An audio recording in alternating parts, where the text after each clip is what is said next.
The three silhouettes move through the busy station, making sure not to make direct eye contact as they move through, making sure that they're ghosts.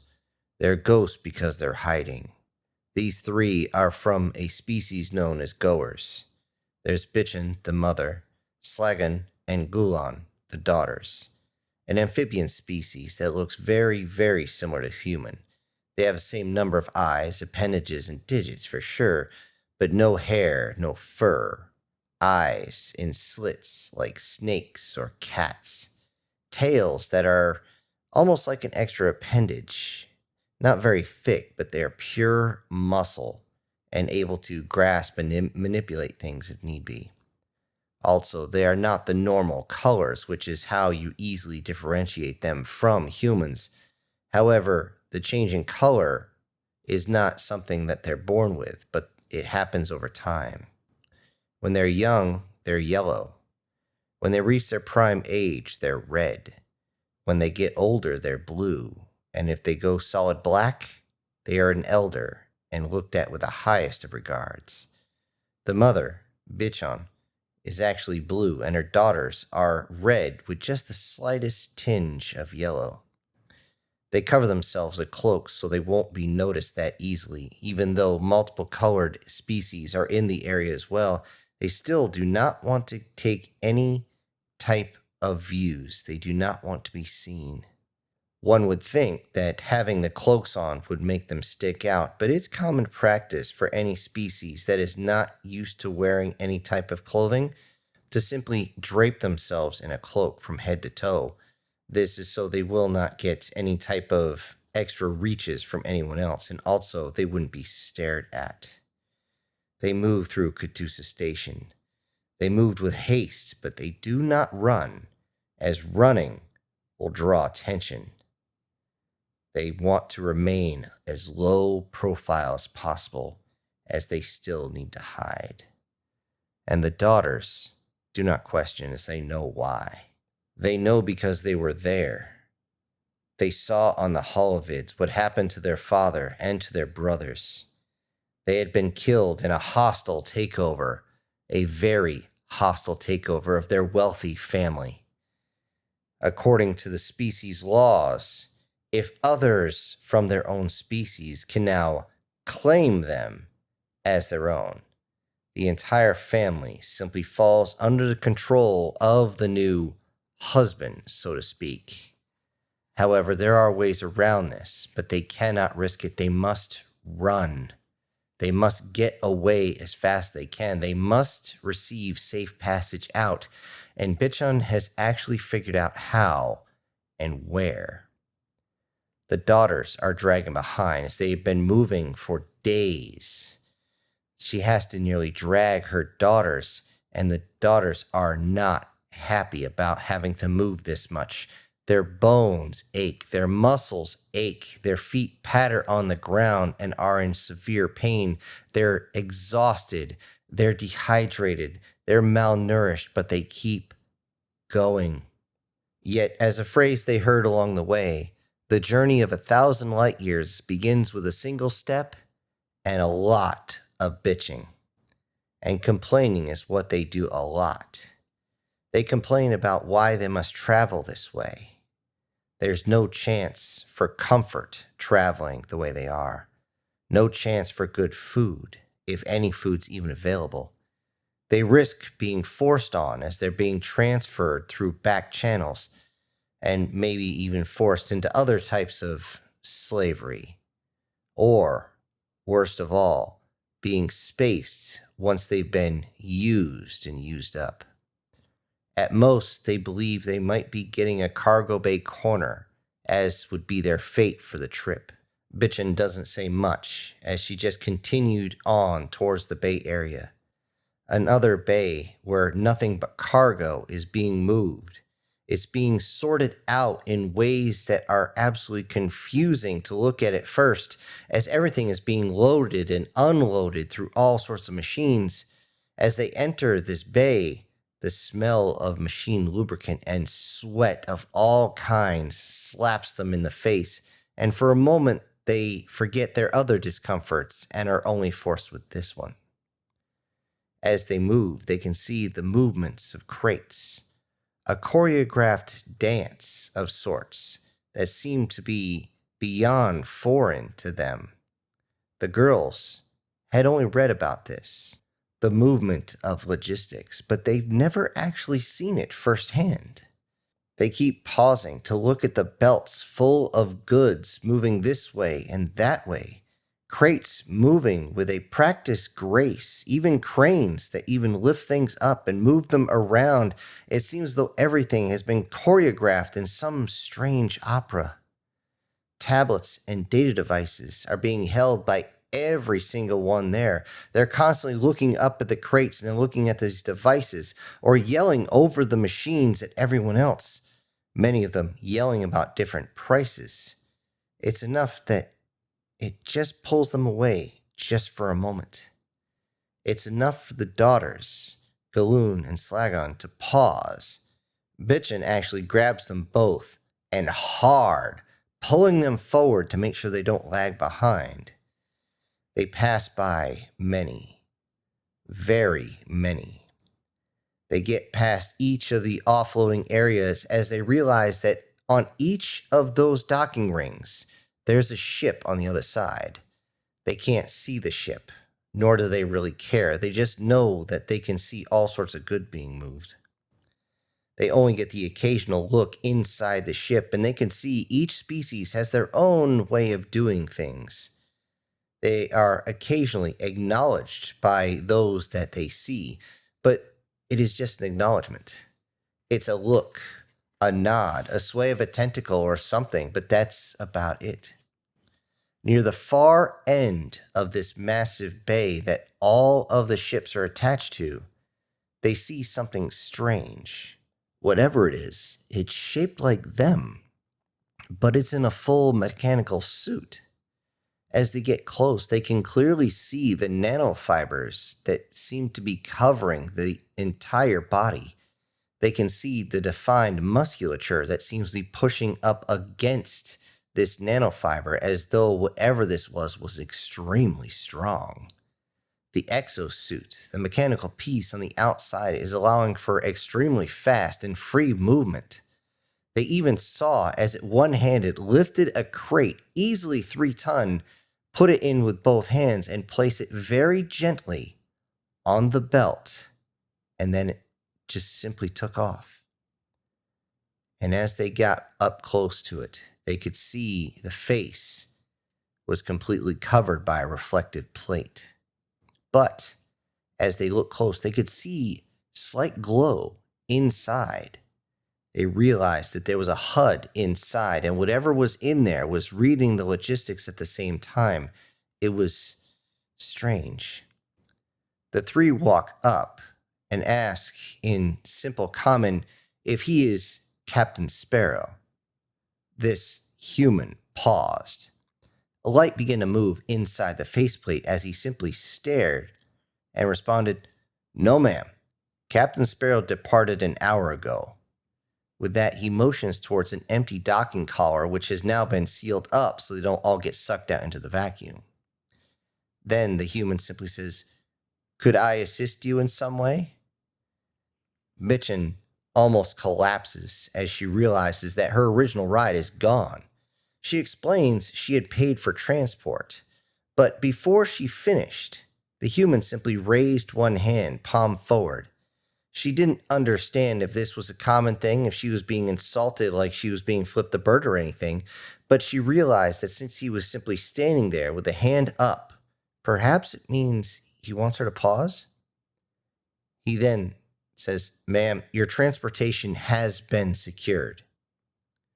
She looks at him, just confused. Actually, all 3 look confused. And he explains that before leaving, Sparrow had transferred over the contract. There's no change in destination, no additional charge. The only change is a 3-hour delay in departure due to some issues they're having. At that point, he offered the ladies to wait aboard the ship. The girls were hesitant to escape. They wondered if this was some sort of trap or anything.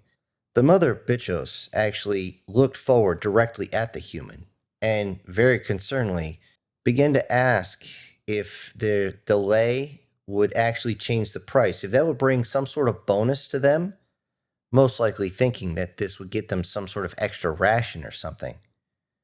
That's when the human kind of cocked his head slightly, then straightened it up and said, aside from my ship already having a lot of amenities, I've got no response to your question. That being said, perhaps you would like to rest or perhaps a meal. He doesn't even get to finish his comment as he hears, Sir, the inductor is fixed. We won't have to wait the extra 3 hours. That's when the captain looked up. They all looked up and they saw another human. This one a little smaller, but dressed the same. It was difficult to tell them apart besides that. That's when the small one actually walked up, still with a faceplate that is reflective of the three, and said, are these our passengers? The captain responded, yes, they are. Come on down and introduce yourself. The smaller human ran towards them a little closer. The captain said, allow me to officially introduce myself. I am Captain T. This is my son, Robert. Then he motions to the three, and he seems to bring his hand up to the side of his helmet and just tilt his head a little bit as he said, ladies. Robert himself freezes. And that's when the captain says, Robert, did you forget your manners? Robert pauses right before getting a slap on the back of the head, almost strong enough to send him straight to the ground. That's when the captain turns to the three that are slightly frightened and says, my apologies. Slight negligence in his upbringing. Now get up. Robert then gets back, steadies himself, and gives the same gesture. It's almost though he's simply raising a hat when he says, ma'am, then turns to the other girls and says, ladies. The captain then sternly tells him, now show these three young ladies to their cabins. Cabins? Bitchin' asks. That's when the captain turned, seemed to look directly into her eyes and says, what, did you think we were just going to stick you in a cargo hold? Any human that would do that's not a real human. Robert actually turns and leads the way, rubbing the back of his head and leaving the captain to look up at him and go, fucking teenagers. Once they pass the cargo area of the ship, which takes a long time as there's multiple machines loading all sorts of crate, the entire aesthetic changed. It was not a cargo ship, but once they passed the bulkhead, it seemed like a full-blown house. They were amazed. There's multiple floors, multiple rooms. There's the hint, the smell of something tasty cooking. The whole place is immaculately clean, and unlike the cargo area, it's extremely quiet. For the first time, the girls actually truly raised their heads, simply amazed, even pulling the cloaks back just a little bit so they could look around even more.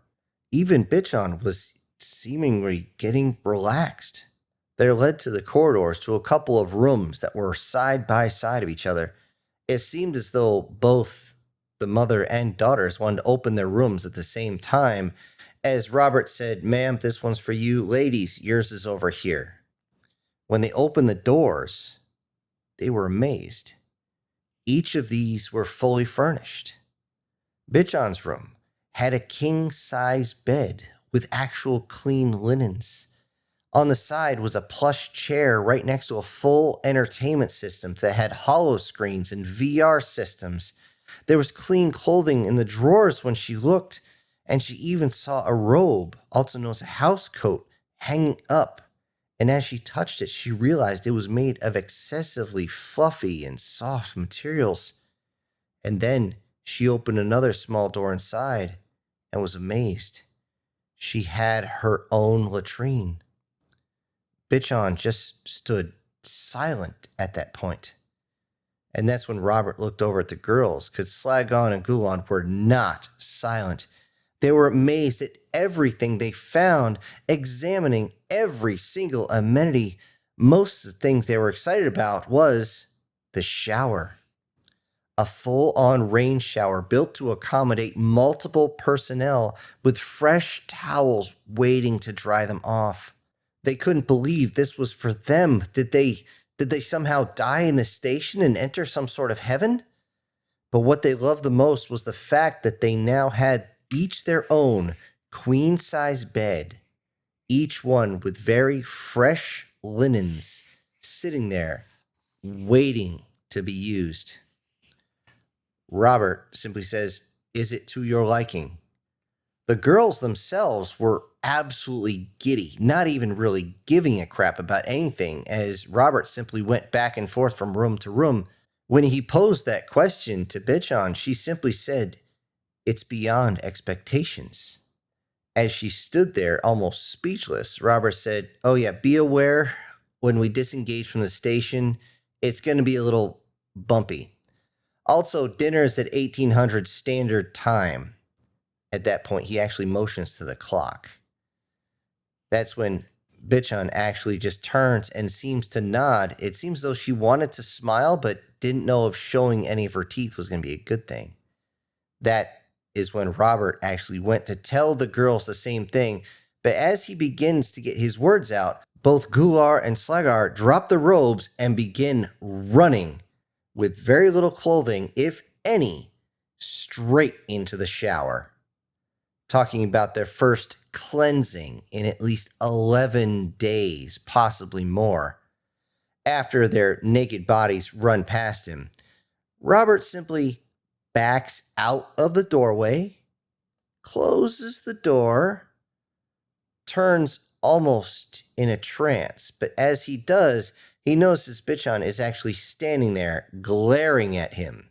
Even though she can't actually see his face, she can understand the body language, and all Robert can say was, "Wow." Then he simply walks back to his station, right past Bitchan, and says, I'll see you for dinner." The ladies thoroughly enjoy the shower, staying in much longer than they need to. Bitchan simply stands under the warm water and lets it flow across her body, feeling the sensation of all those days of travel simply disappearing. The two girls were far more animated. They enjoyed the shower for sure, yet they kept fighting each other for being underneath the rain shower, not realizing that all they had to do was press another button and the second or third shower head would actually activate. Eventually, they found out which one, and they just wanted to simply wipe themselves clean themselves off.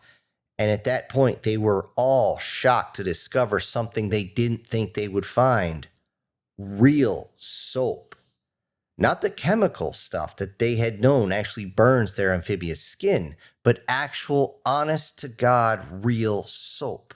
Bitchan cleansed herself very slowly, feeling the sensation and the extra aroma that came out of this real soap. It seems though something else had been put in it, so it wasn't just the fat and ash, but it was actual, like flowers or something, and she enjoyed every second of it. Her daughter seemed to have more fun with it, as they lathered up a bunch of bubbles and seemed to just see how they could decorate themselves right before washing away all the troubles they had, as kids will be kids, as they simply tried to relax, but let's face it, they wanted to enjoy the little things while they could. It is a rule of travel, after all. However, that was not the only shock they received while they were in the shower, not as though anybody ran out of hot water. It was the fact that, without warning, the ship actually detached from the station. The sudden shift made Bitchan fall right out of the shower, right onto the floor, and slide all the way over to the sink. The other two didn't just fall over, but they fell onto each other and didn't just go all the way to the sink, but ended up going right out the door. They both laughed and ran back to the shower, slipping and sliding the entire way, just realizing, hey, that was just one more surprise that the humans had for them. After all that cleansing and enjoying every single second of their shower, of course, they dried off, and without even talking to each other, all three had the same idea. They climbed into the soft beds, and all three were asleep nearly instantaneously. and each of them woke up with a bit of a start as there was simply pounding on the door constantly. They didn't know what was going on, but they went and answered, and the response was either the captain or Robert standing there with a simple message, "You're late for dinner." And they simply would turn and head over towards the galley. The three ladies left their cabins and followed the silhouette of the humans that seemed to turn around the corner, thinking that, boy, these humans move quick, followed by the smell of prepared meat and vegetables? Is that possible? As they enter the galley, everyone seems to stop. They see humans for the first time outside of their suits, and there's more than just humans. The captain only pauses for a moment as he looks at them before motioning for all three to sit down, and they do.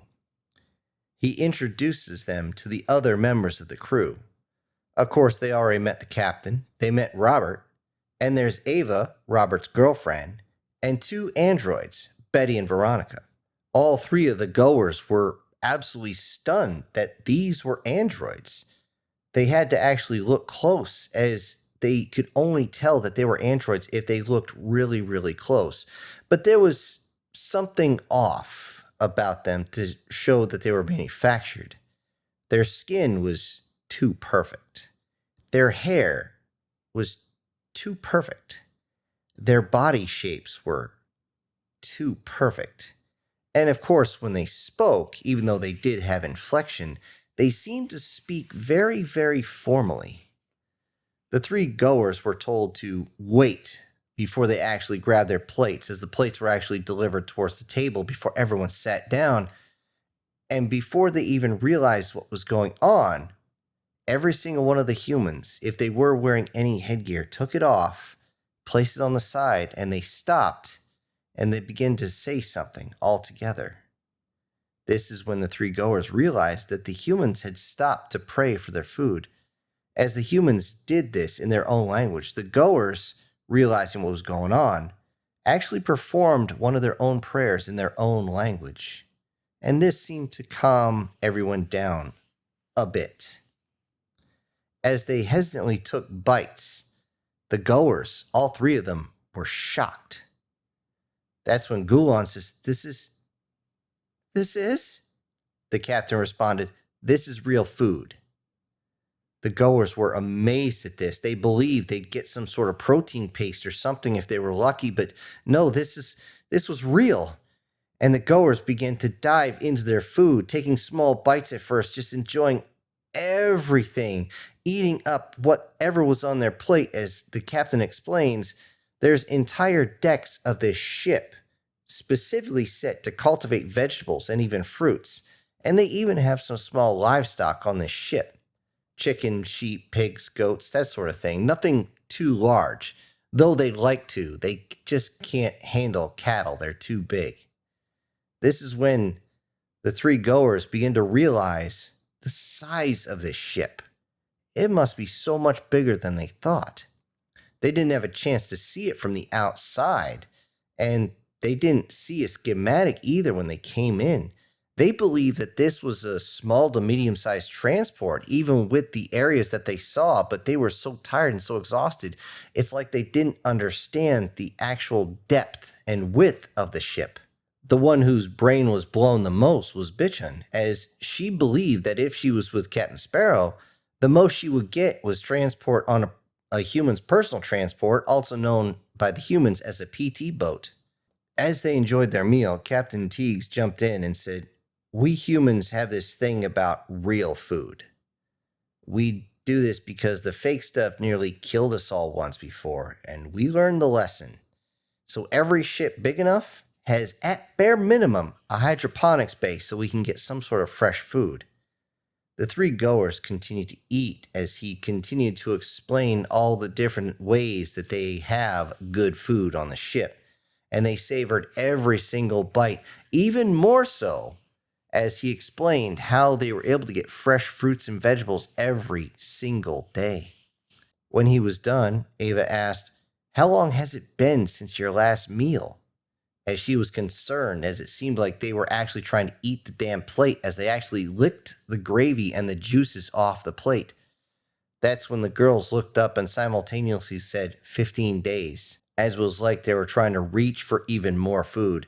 That's when Ava said, "Then slow down. You need to slow down. Your body is not used to all this food yet. That's why you're going to have to stick with just one serving today. Too much is going to place you in the infirmary." They all realized she wasn't joking as she basically stared all three of them down. And of course, they did slow down as they began to take very, very small bites of the rolls, enjoying each bite a little bit more each time, especially when each of the rolls were actually picked up and real butter was actually put on them. Ava continued and says, "Also, you don't want to get too full anyway. The girls and I made dessert." Bitchon actually turned as she never heard this phrase. "What is dessert?" she asked. Ava gave a strange grin, trying desperately not to show her teeth. She said, "Oh, it's confection. It's kind of a final joy to a meal." Bitchon then said, "We could not possibly ask for more or expect any more. This has already been a premium experience." She suddenly looks very serious. Is this going to cost me more?" That's when both of the daughters seem to suddenly freeze at the implication. That's when Robert looks and goes, "Premium?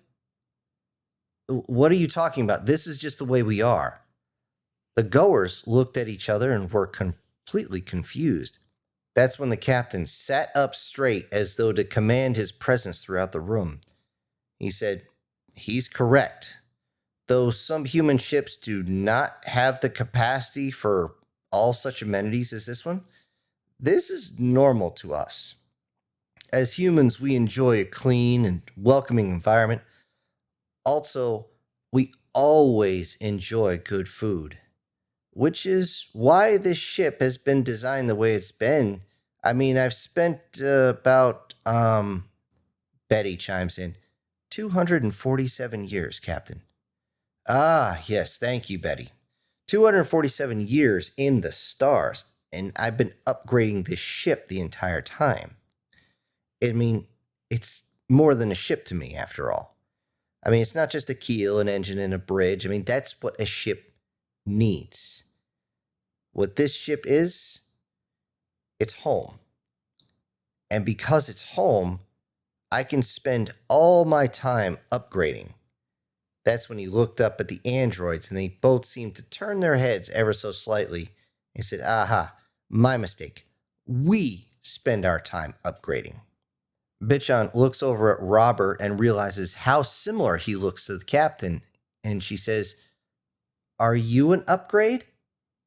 Robert looks confused for a second and goes, "No, I'm his son. But I do work on this ship, and I save my pay so that I can afford my own starter ship." Bitchon asks, "Are you not the captain's daughter?" looking over at Ava. Ava says, No, I'm his girlfriend," motioning at Robert.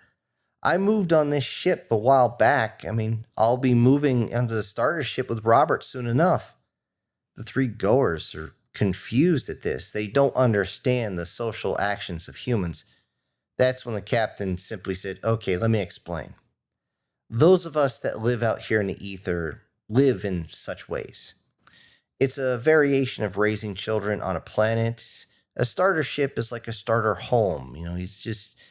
When they move out, the ship's just big enough for two, not any kids yet, and so they can start their lives, start moving cargo or personnel or whatever they might do, and then they'll build up their own ship to whatever it might be, similar to this one perhaps, and the cycle will repeat with the next children." Guan chimes in, "Have you ever thought about simply, staying on a planet instead?" Slagon, right next to her, says, "Exactly. Why would you spend centuries out here? Why do you not settle back on your home planet?" The humans all seem to stop and look.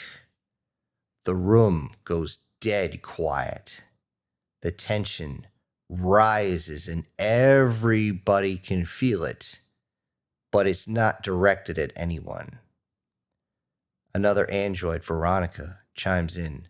Perhaps none of you three are aware of the Ananus invasion of Earth? At that point, she simply turns and blinks and a holoscreen activates. It shows Earth itself. The very short version is that Earth was bombarded from orbit.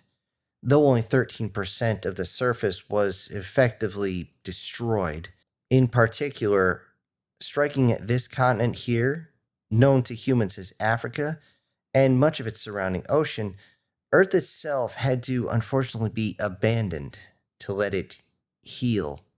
Which is why any humans that do not create their own ships to be their homes have actually settled on the colony worlds. The captain jumps in and says, "We don't talk about it much." The three look at each other, realizing their mistake, and immediately get up and bow. They do this by placing their hands on the table, fingers facing forward but their thumbs touching. And then they lower their head by spreading their elbows out, but not fully putting their face down onto their hands, but about a foot above, keeping their eyes low in a sign of sure apology. As they do this, the captain and Robert try to avert their eyes and simply say, "It's fine. You didn't know. We accept your apologies. Please stop bowing." When they get up and sit back down, Ava says, "Since that's over, who's ready for pie?" Everybody is surprised at this, and they can tell that she's simply trying to lighten the mood, but nothing lightens the mood better than freshly baked cherry pie. Served with fresh cream if they so desire. Everybody, unfortunately, will only get a single slice this time, and they're told to eat slow and enjoy it. Bitchin basically made a movement for the girls to wait until she actually checked this to make sure it wasn't something that would hurt them. However, when she put the first piece into her mouth, the first small bite, her eyes got very wide and she made sounds that were universally accepted of, "Ooh, that is so good." The daughters actually went and took a piece and shoved it into their mouth as well, and it seemed for a moment they were having a religious experience. They all finished their dessert, either enjoying the pie, making weird noises, or everybody else in the room trying not to laugh. After it was all done, the dishes were washed, and the three passengers excused themselves to their cabins and said they still needed to rest. They enjoyed the meal thoroughly, but they were all still a bit tired. Before leaving, Robert yelled out, "Shall we wake you up for breakfast? It's 06. That's when all three of them paused, turned around, and simultaneously said, "Wouldn't miss it."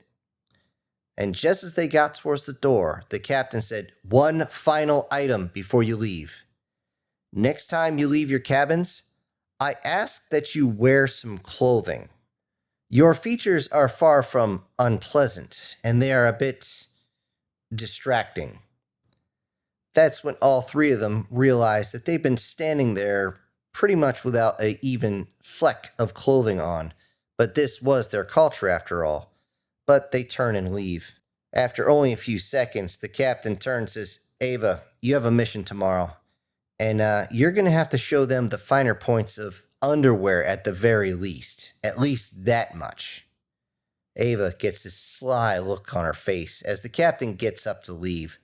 As she stands there, Robert walks up behind Ava, wraps his arm around her, and says, "Yeah, you can teach them, if you can get some sleep tonight." They then have the same idiotic teenage expression of, "I'm too horny to think right now," as they simply scurry on out the room. But as they do, the door shuts and then immediately opens back up. Ava sticking her head back inside the door, looking into the galley at the faces of Betty and Veronica simply standing there as she says, "Are you two coming? Or what?" Hello, everybody. This is Syntax. Thank you for joining me today on part 1 of what I hope is going to become an ongoing series. Now, before I go, I need to say that today's winner is Brian Kemp, and I also need to send out some humongous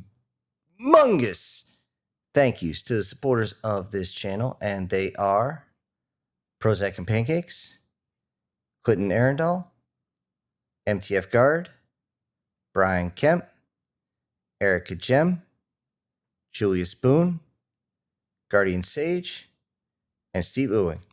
Thank you all so much for supporting the channel. Everybody else, I'll see you on the next one. This is Syntext. Ejecting!